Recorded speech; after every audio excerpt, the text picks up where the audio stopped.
Okay, so what you're looking at here is an introduction into high-dimensional Cartesian systems, how they introduce two geometrical entities that are familiar, starting with the line, followed by plane, and then followed by our space.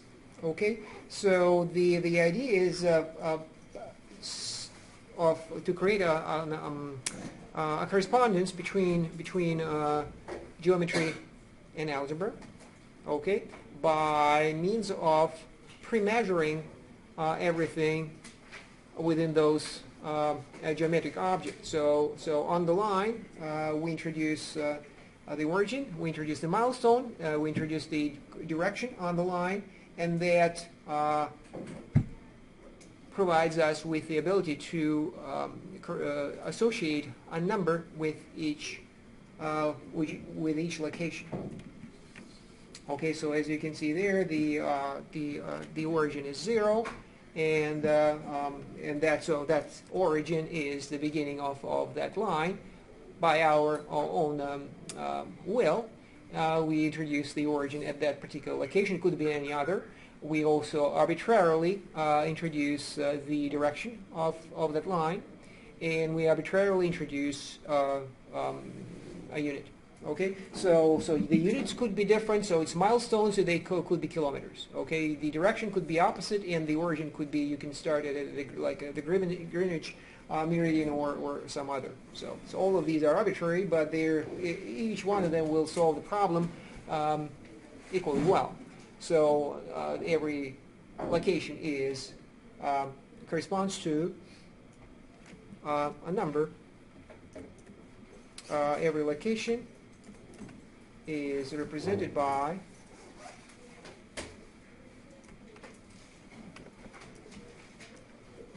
numbers. So how many depends on the dimension. So how many? 1, 2, and 3.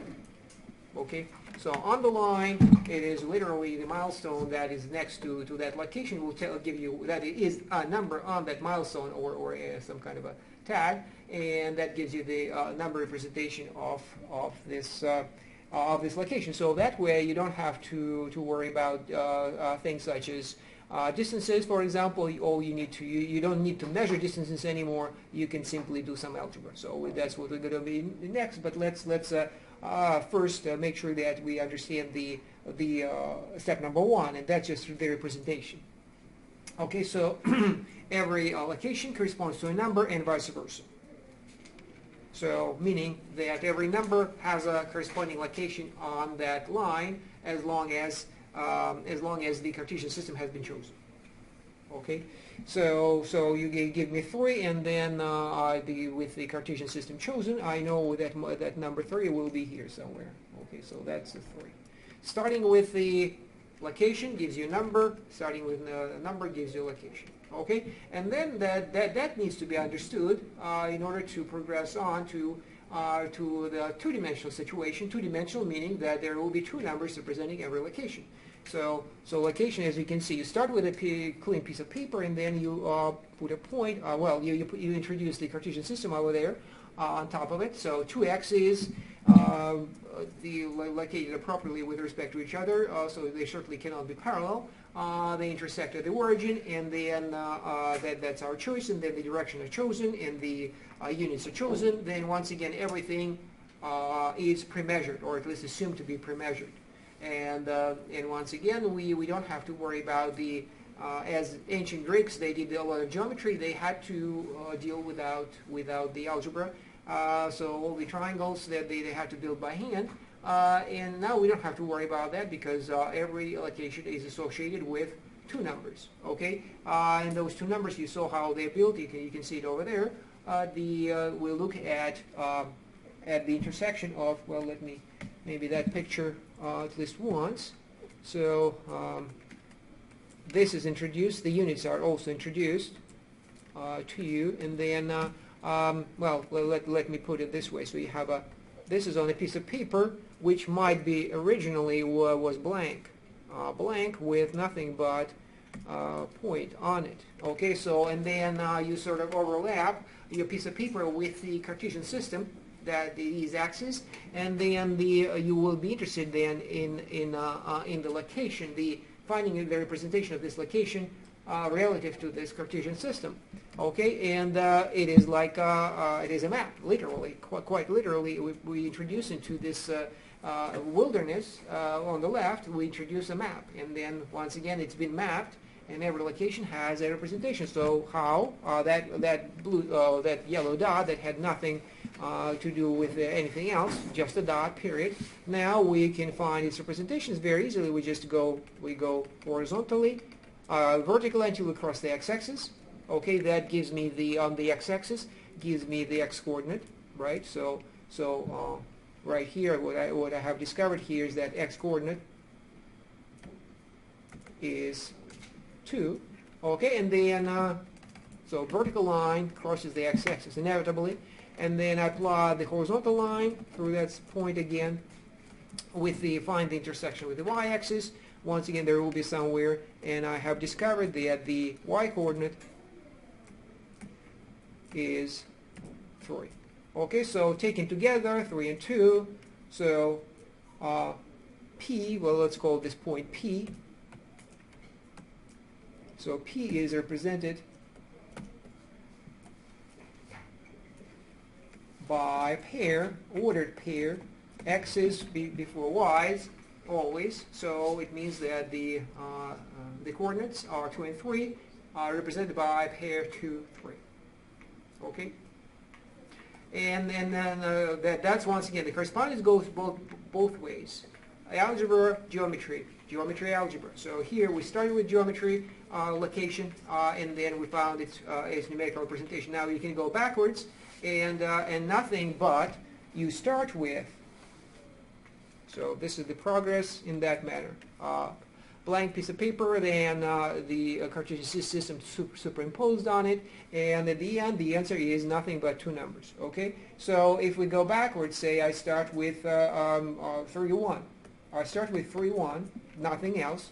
I'm progressing backwards with the situation pretty much the same. So I will have a piece of paper with a map. Okay, so 2, 3 are coordinates of something somewhere.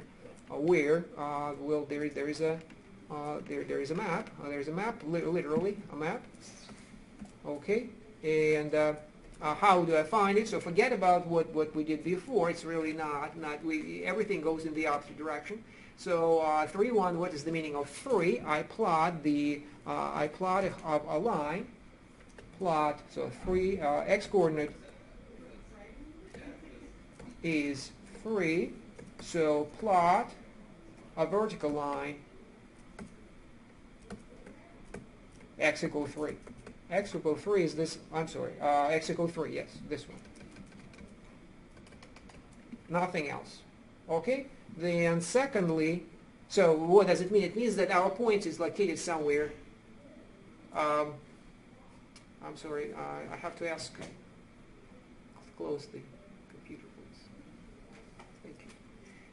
The second one is the first one tells us that our point is located somewhere on that line, nothing else. So it is literally 3 units away from the y-axis. That's what number 3 means.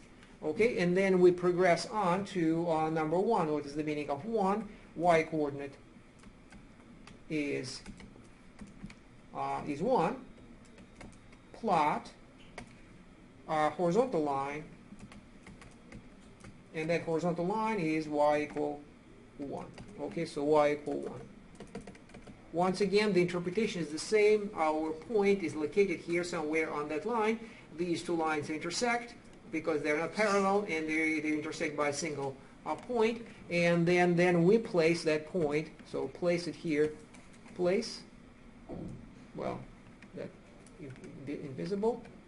So this is my point P, and the explanation is place P at the intersection.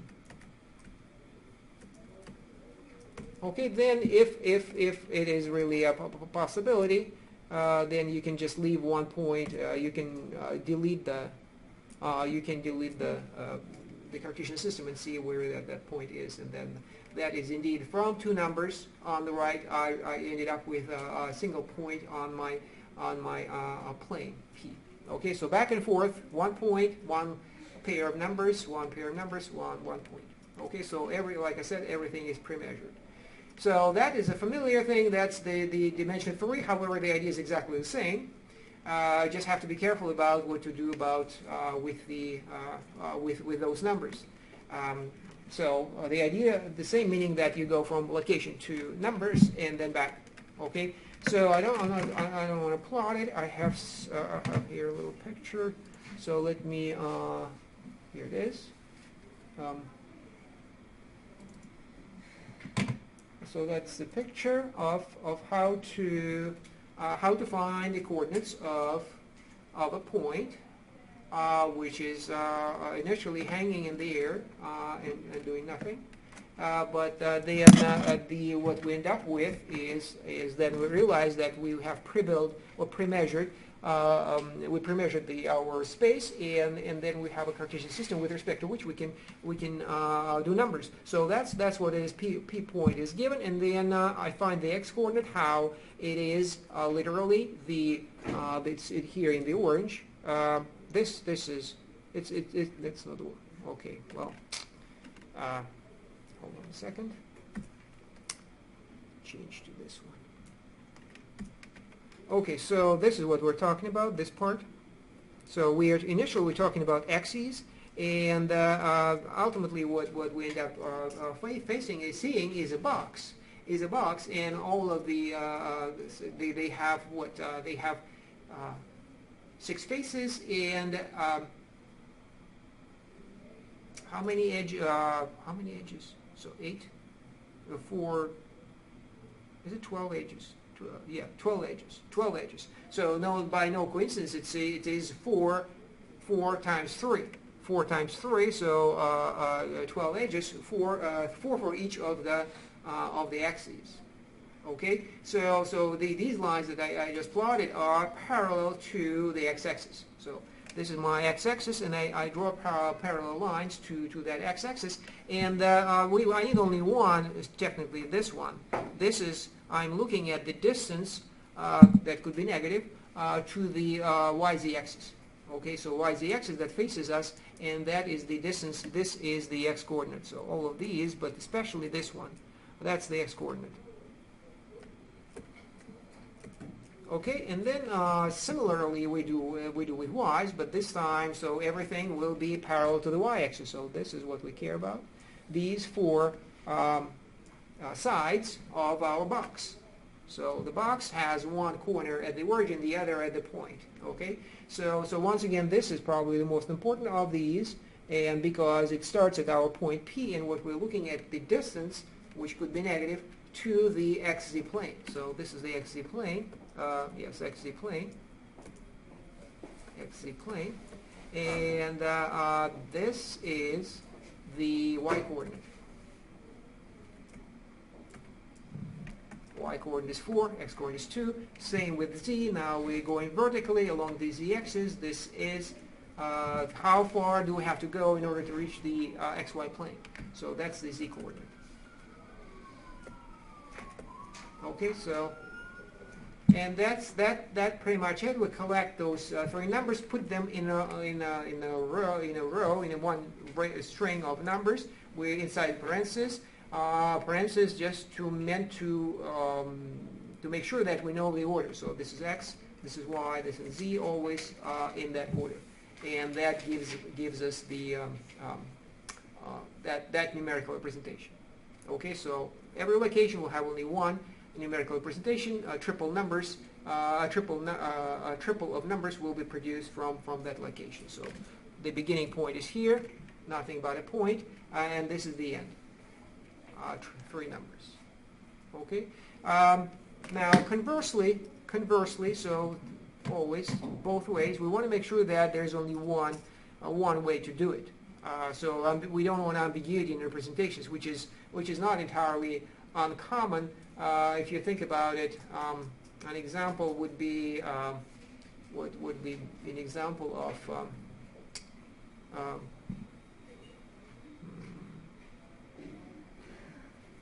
Well, I guess it's to appreciate the difference. Probably you can think about maps of the Earth, which if you keep going, you make a full circle, and then you sort of have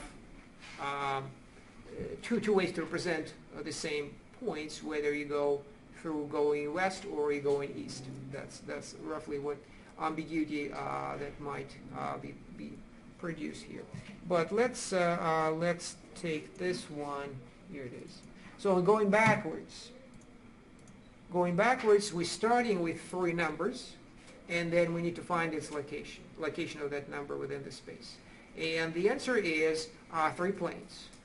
So for each of the 3 coordinates, there will be a plane parallel to the other coordinate plane. So on the first picture, you can certainly see 1 over here. This is the x coordinate 1, x is 1, x coordinate is 1. It's the beginning of the way of your journey. But then what you do is you build a plane parallel to the YZ plane. So YZ plane is behind this plane, and we build a plane parallel to it.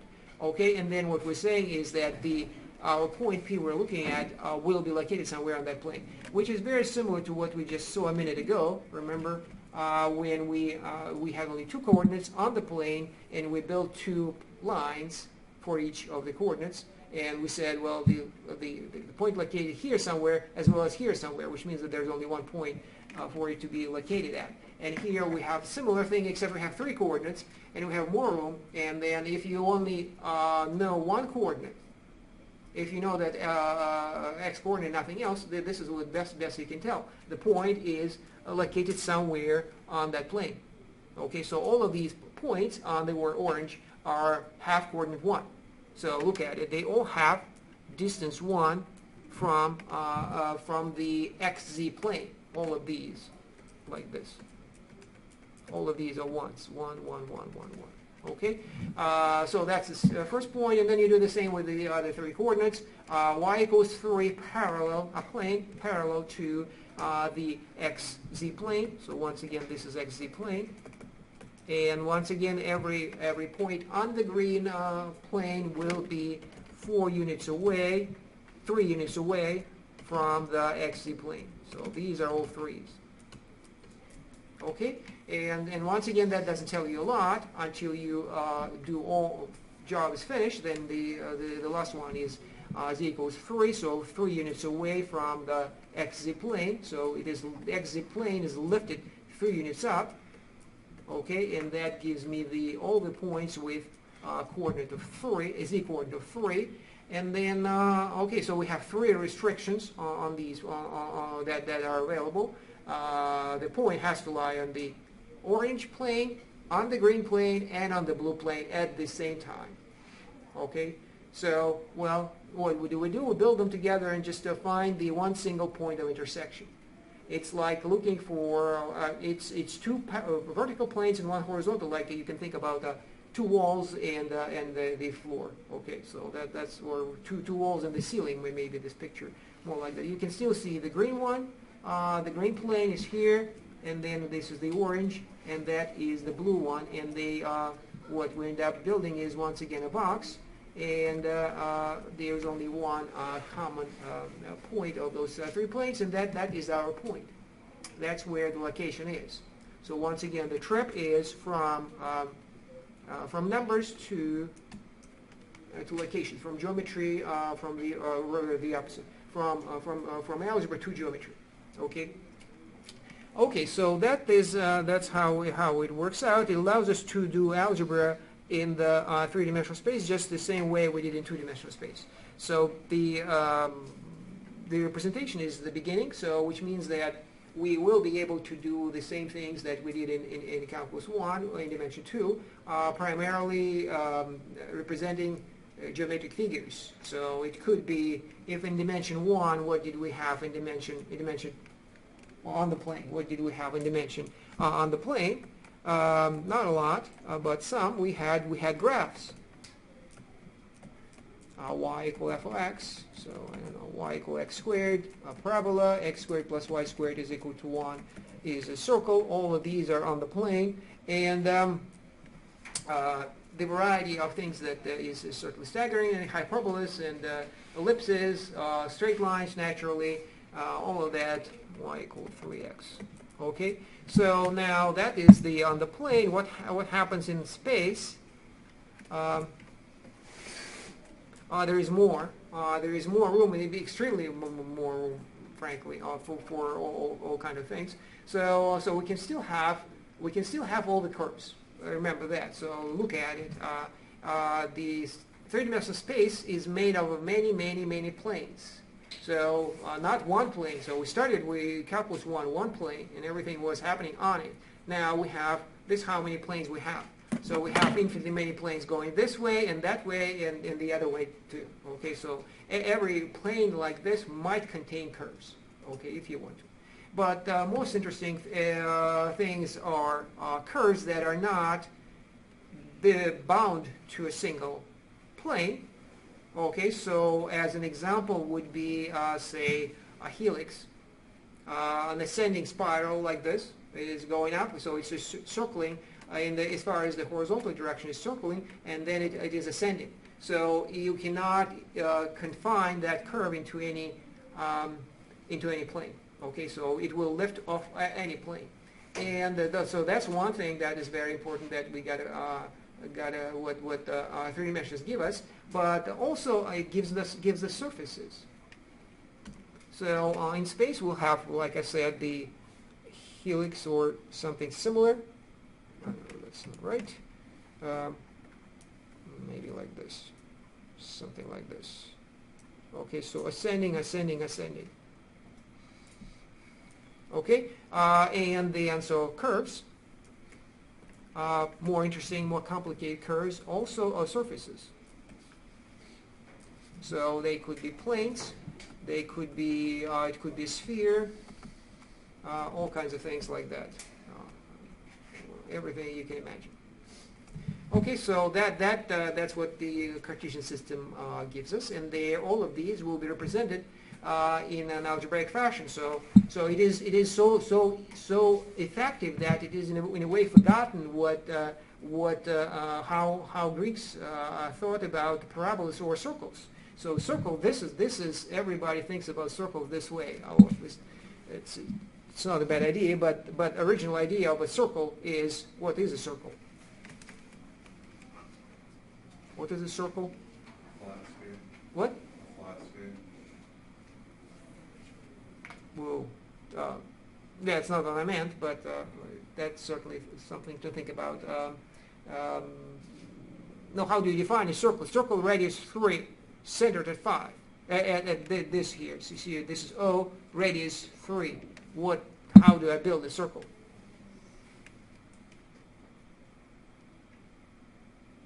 What's the meaning of the circle? Apart from calculus and anything else, the circle.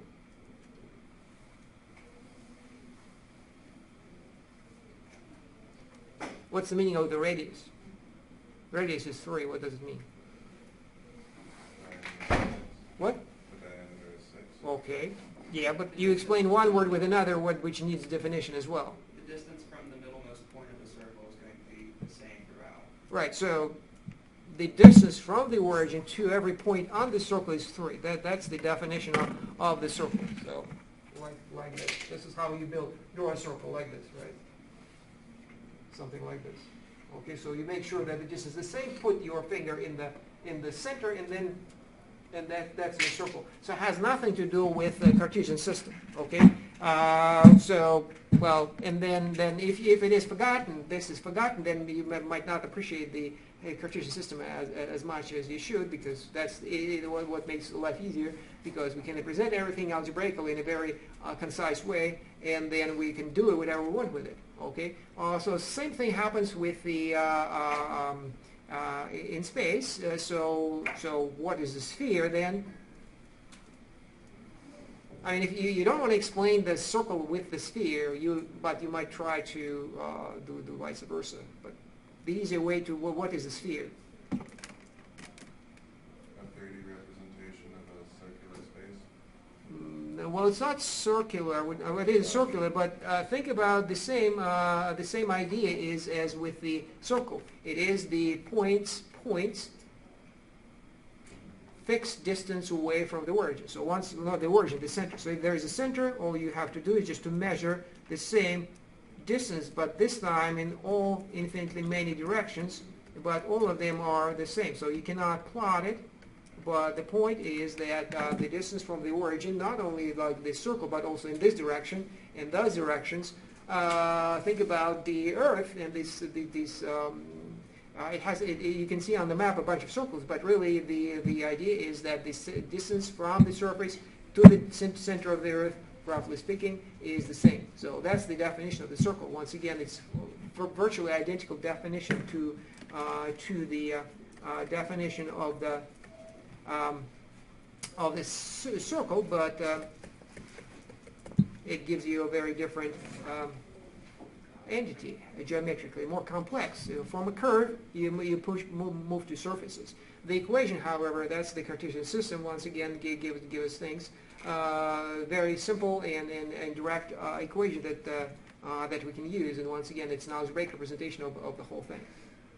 Okay, so that's what the Cartesian system for initially, representing complex geometric objects in an algebraic fashion. Okay, and then learning what to do with it, that would be the next step. And that's next step is primarily will be calculus. Okay, but this time let's just appreciate that what we can do with it. Okay, so now this is just representation, nothing else. So, but we did not waste our time pre-measuring things on the plane or in space. So we can actually literally have distances computed rather than measured. Okay, because we know the coordinates. If we know the coordinates, we can find distances, and that's how they have been navigating forever. You are going somewhere you have never been before, so you know how far is it. You look at the map and do the computations. Okay, so it's really not complicated. The idea is really very plain and but also very profound. So how far, measuring distances between points without measuring. So because you haven't been there before. Okay, so point P, point Q. You're planning to go this way, maybe straight line or not, but let's say it's a straight line originally, and then you want to know what is the distance. What is the distance? And if you cannot measure, then you're stuck. But if it is in fact on the map, you superimpose once again a map on top of this, like this. Add the map. So your points are not somewhere else. They are almost literally on a piece of paper in front of you. Okay, so with that, you invoke the representation of these points with their coordinates. So the answer is use their coordinates.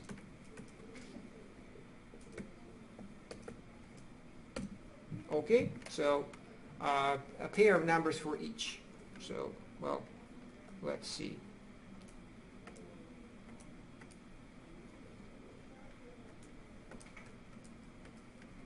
Okay, so hypothetically, this is what we are facing here. We find their coordinates. So distance from P to Q, and use coordinates. P has coordinates 2, 5. Q has coordinates 4, 2. Okay, and that's all it takes. You certainly 0, 1, 1. So 2, 3, 4, 2, 3, 4, and 5.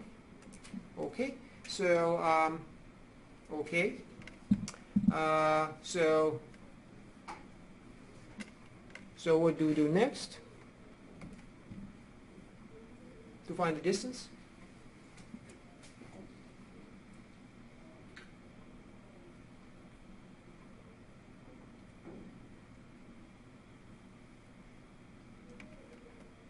Well, let me give you a hint.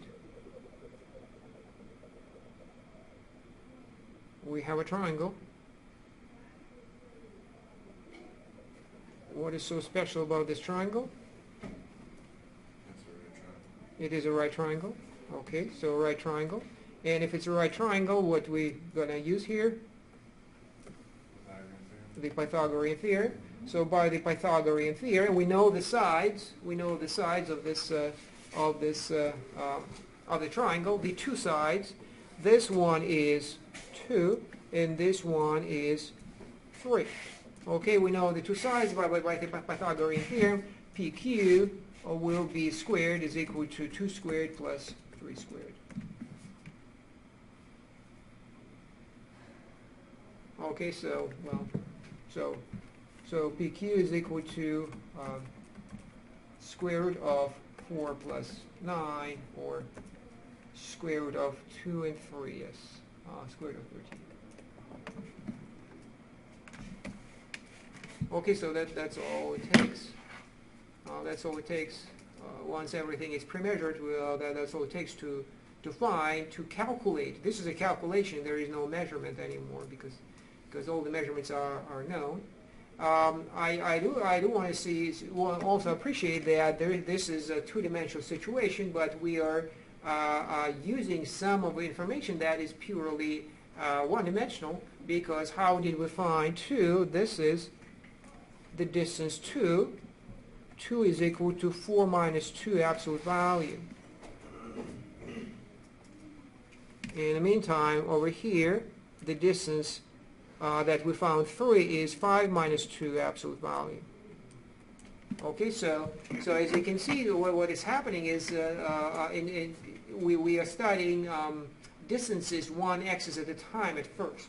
So for that triangle, we needed to know its sides, horizontal and vertical, and we deal one at a time. So first horizontal, how do we know the length of that side? Well, we forget about y's, and we look at the x-coordinate period, and x-coordinates are 4 and 2.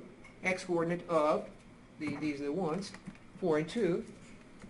Okay, so we have 2 points, one given by 4, the other given by 2, and the distance between them will be the difference, absolute value of the difference. Okay, that's the absolute value. How absolute value works is how distances are found is you subtract and then take the absolute value.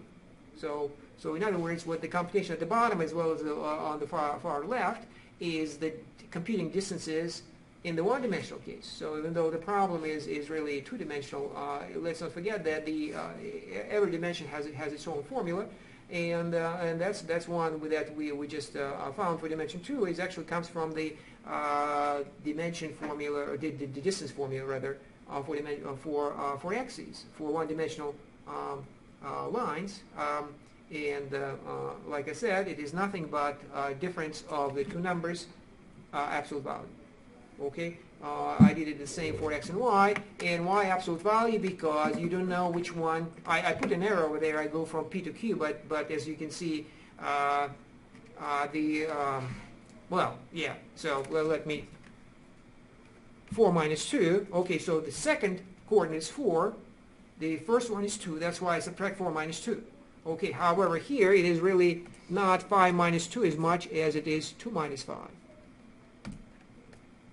So 3 is, the second coordinate is 2. The first one is 5. So I subtract and then I take the absolute value.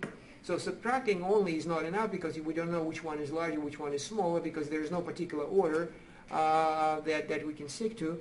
So that's why the second coordinate is 2. Once again, look vertically. The second coordinate is 2. If the arrow goes from p to q, then we're moving in this direction right here. So we actually going down, and that's why we actually have to, if we subtract in the same order as on the x-axis, we subtract 2 minus 5, and the absolute value gives me 3.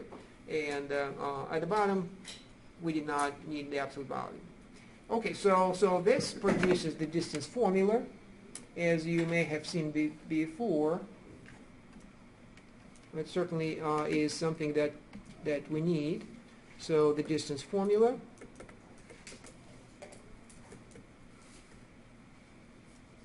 On the plane, on the Cartesian plane. So the distance between P with coordinates x, y, and Q with coordinates a, b is, once again, subtract coordinate-wise, x is with x's, y is with y, so a minus x.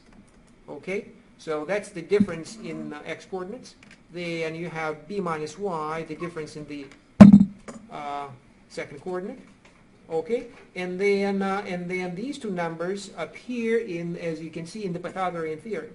So these are, well, absolute value of these are the sides over there, are the sides of our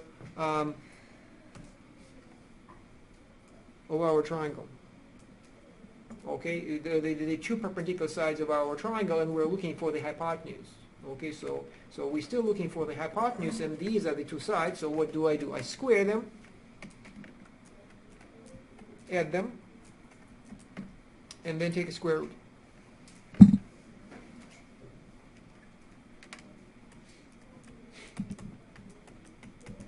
The notation usually use simply d pq between the d and pq. So d stands for distance, and p and q are those 2 points. So in other words, distance formula is nothing more or less than the Pythagorean theorem. Okay?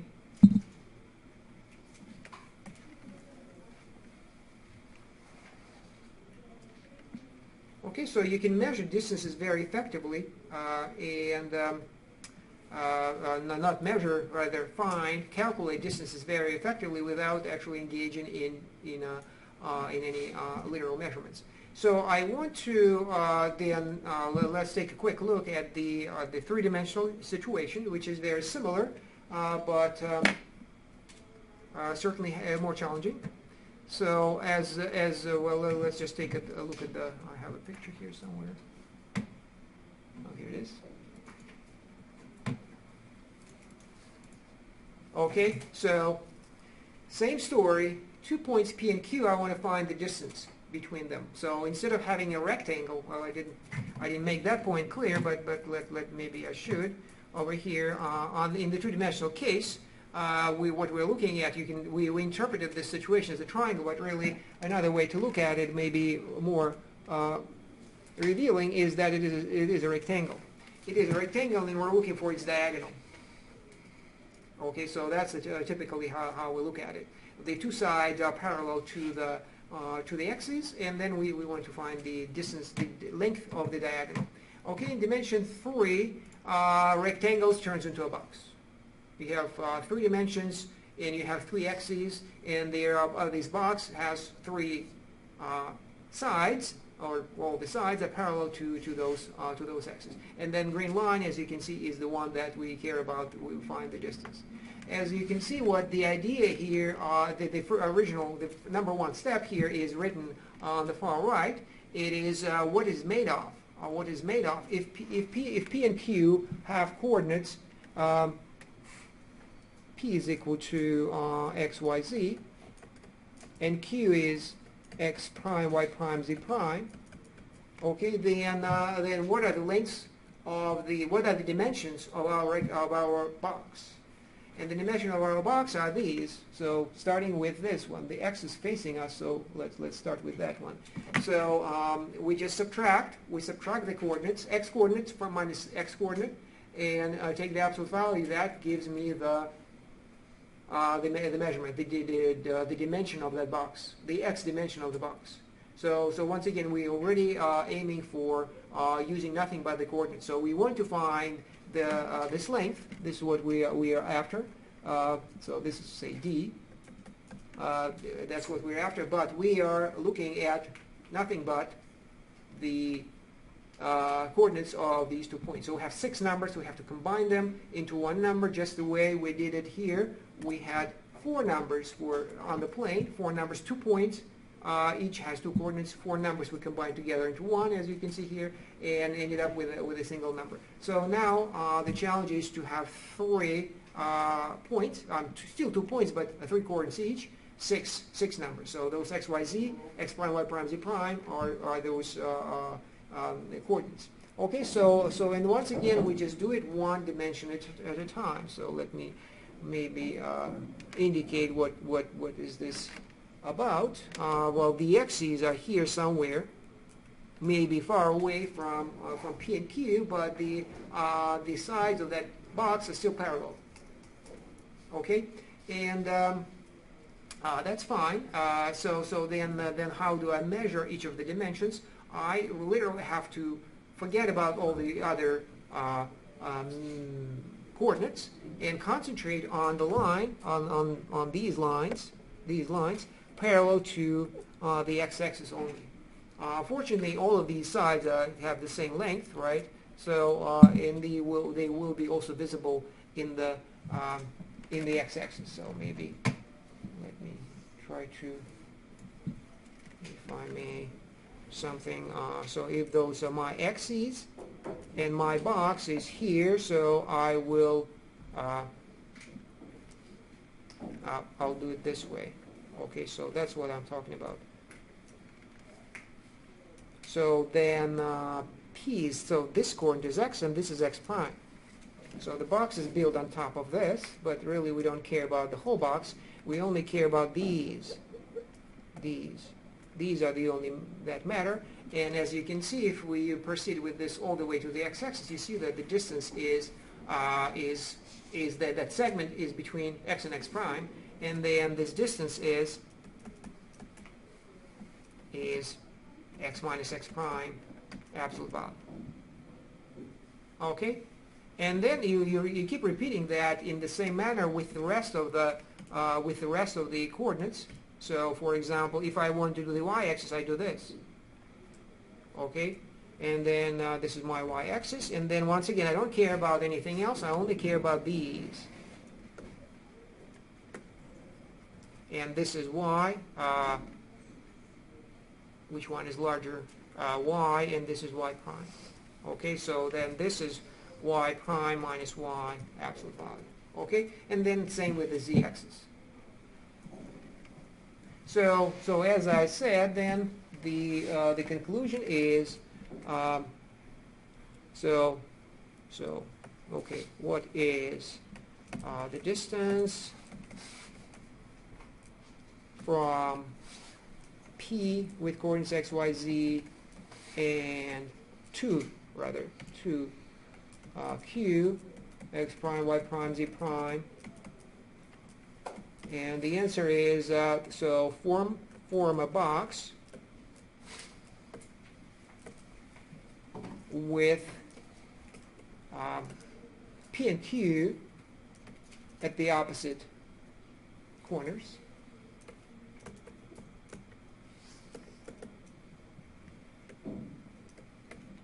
And with sides naturally parallel to the x's.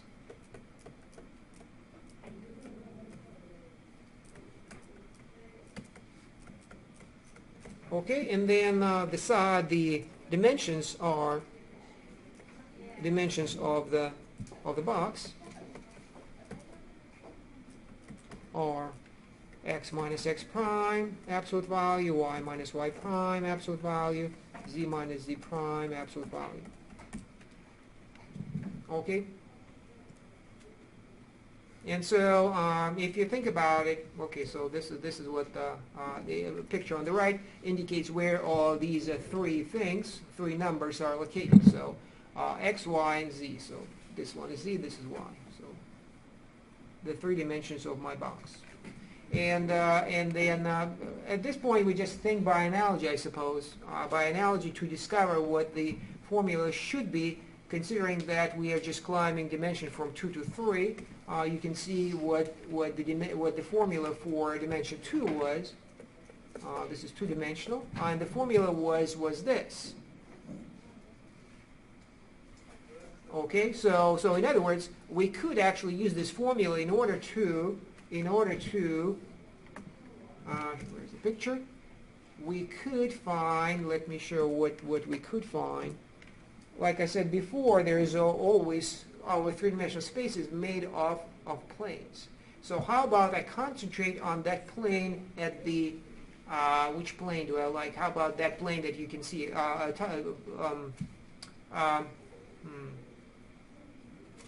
about the concentrate on the plane that I just drew?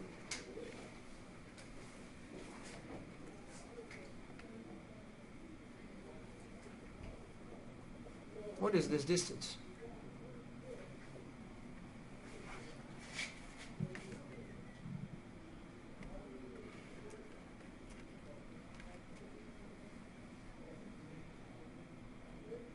So we're looking at what amounts to a shadow of our box on the xy plane. So we could, for the time being, we can just ignore the z-axis altogether. So forget about this. So this is xy plane. It just points in a slightly different way. The x points at us, but the idea is still exactly the same. This is the xy plane. What we are looking at the bottom is the xy plane. So what's good about it is that we know how to compute distances on the xy plane. We just saw the formula. Okay, so what is then this distance? Square root of the absolute value of y minus y prime squared plus x minus x prime. That's squared. right. Look at the sides that I indicated here. So this is y minus y prime absolute value. This is x minus x prime absolute value. So well, we use the distance formula for the plane in order to find this diagonal. So this is a two-dimensional situation, so we don't have to worry about anything else. These are the x-axis, the xy plane, and the formula is fully applicable. We just chose to ignore everything about the z-axis. So and then what we have to do is just we have to add to this a bit more. This one, the z-axis, the distance along the z-axis, and we'll have our formula. Okay, we'll finish it next time.